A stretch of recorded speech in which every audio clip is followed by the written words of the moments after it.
आप देख रहे हैं इंडिया टाउन न्यूज, भारत की बात।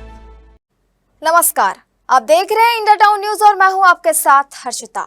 आज हम बात करने जा रहे हैं भारत के संविधान निर्माता, महासमाज सुधारक और सामाजिक न्याय के सबसे बड़े पैरोकार डॉक्टर भीमराव अंबेडकर जी की, जिनकी जयंती हर साल 14 अप्रैल को पूरे देश में बड़े सम्मान के साथ मनाई जाती है।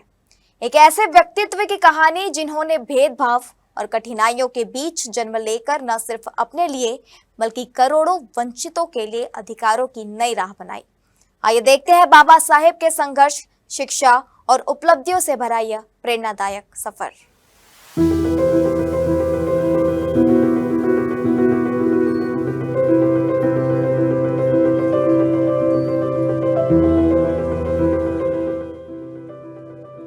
डॉक्टर भीमराव अंबेडकर जी का जन्म 14 अप्रैल 1891 को मध्य प्रदेश के महू जिले में हुआ था।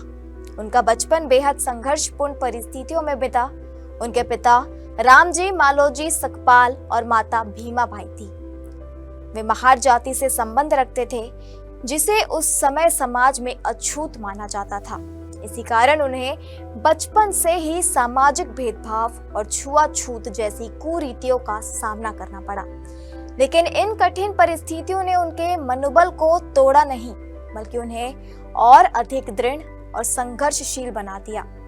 बचपन में ही उन्होंने यह तय कर लिया था कि शिक्षा ही वह रास्ता है जिससे सामाजिक असमानता को चुनौती दी जा सकती है। डॉक्टर अंबेडकर जी बचपन से ही पढ़ाई में अत्यंत मेधावी थे। वे मुंबई के प्रतिष्ठित एल्फस्टीन स्कूल में पढ़ने वाले पहले दलित छात्र बने, जो उस दौर में अपने आप में एक ऐतिहासिक उपलब्धि थी।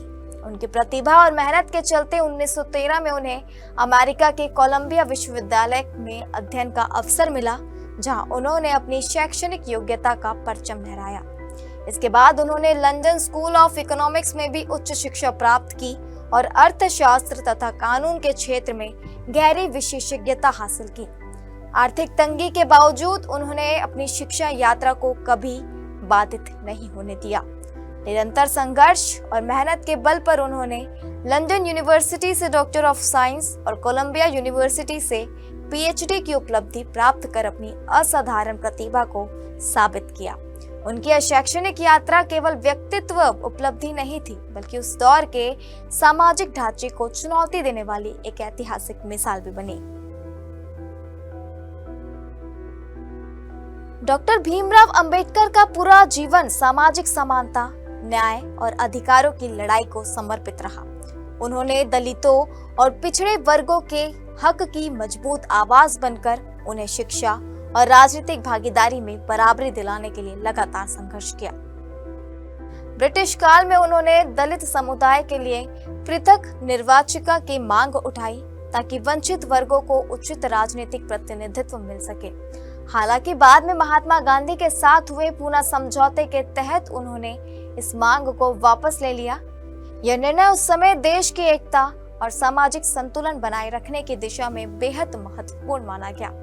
आजादी के बाद डॉक्टर अंबेडकर को संविधान निर्माण समिति का अध्यक्ष बनाया गया, जहां उन्होंने आधुनिक भारत के लोकतांत्रिक ढांचे की मजबूत नींव रखी। उनके नेतृत्व में बना भारतीय संविधान समानता, स्वतंत्रता और न्याय के मूल सिद्धांतों पर आधारित है। इसके बाद वे स्वतंत्र भारत के पहले कानून मंत्री बने और सामाजिक सुधारों के साथ साथ कानून व्यवस्था को मजबूत करने में अहम भूमिका निभाई। उनके जीवन भर के योगदान को देखते हुए वर्ष 1990 में उन्हें मरणोपरांत भारत रत्न से सम्मानित किया गया, जो उनके ऐतिहासिक कार्यों के प्रति राष्ट्र की सर्वोच्च श्रद्धांजलि है। डॉक्टर भीमराव अंबेडकर जी का जन्म सिर्फ एक ऐतिहासिक व्यक्तित्व ही कहानी नहीं है, बल्कि संघर्ष, शिक्षा और समानता की एक जीवंत प्रेरणा है। उन्होंने यह साबित किया कि परिस्थितियां चाहे कितनी भी कठिन क्यों न हो, अगर लक्ष्य स्पष्ट हो और इरादे मजबूत हो तो समाज में बड़ा बदलाव लाया जा सकता है। आज उनकी जयंती के अवसर पर पूरा देश उन्हें श्रद्धांजलि अर्पित करता है और उनके दिखाए हुए रास्ते पर चलकर एक समान और न्यायपूर्ण समाज के निर्माण का संकल्प लेता है। इसी के साथ मुझे दीजिए इजाजत और आप देखते रहिए इंडिया टाउन भारत की बात। नमस्कार। आप देख रहे हैं इंडिया टाउन न्यूज, भारत की बात।